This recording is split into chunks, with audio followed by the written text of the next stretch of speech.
For me, the essence of what scientists do is not maths or experiments, abstract thought, or even applying for research funding, but asking questions. Newton wanted to know why things fell to the ground. Darwin, why animals were different in different places. I'm on my way to talk to Stephen Hawking about some of the questions we are both still asking. I want to ask him his views on evolution. As a physicist, does he think that the origin of life on Earth is just a happy coincidence? The existence of the Earth and the properties that made it possible for biological life to develop depend on a very fine balance between the so-called constants of nature. If they were more than slightly different, either planets like the Earth would not occur, or the chemical processes necessary for life would not take place. One might take this as evidence for a divine creator, but an alternative explanation is what is known as the multiverse. The idea is that there are many possible universes.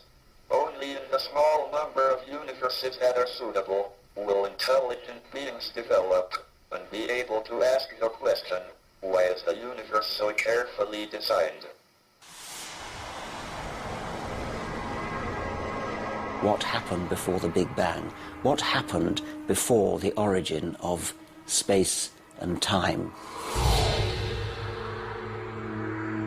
In Newton's theory, time was separate from space and ran from the infinite past to the infinite future.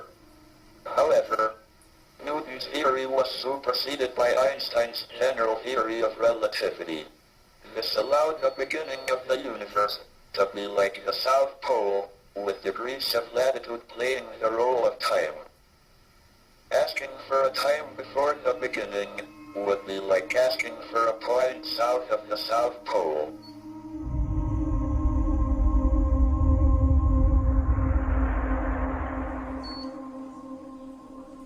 Can one assume that insects and bacteria will survive us if our so-called intelligence leads us to destroy ourselves by nuclear war or other disasters?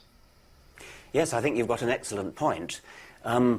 We happen to survive by our intelligence, and so we think that's the way you should survive. But from a bird's point of view, say a swift, they would think that flying is the way you survive.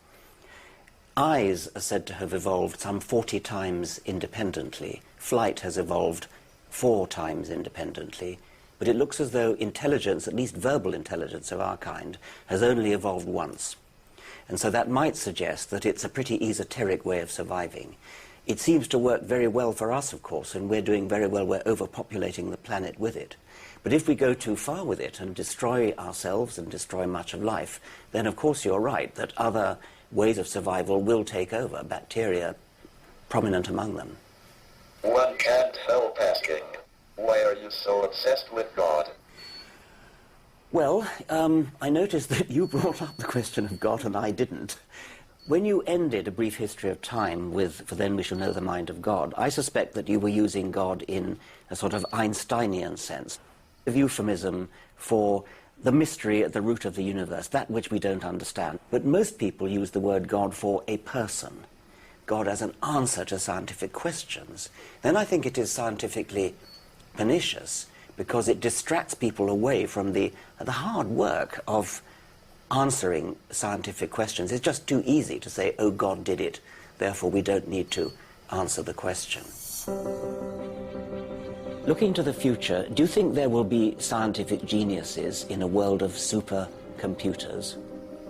Our picture of the universe has been transformed by brilliant individuals like Newton and Einstein, who have made great leaps in the imagination. Computers cannot make such leaps, so I think there will be plenty more Newtons and Einsteins in the future. Thank you very much indeed. Thank you.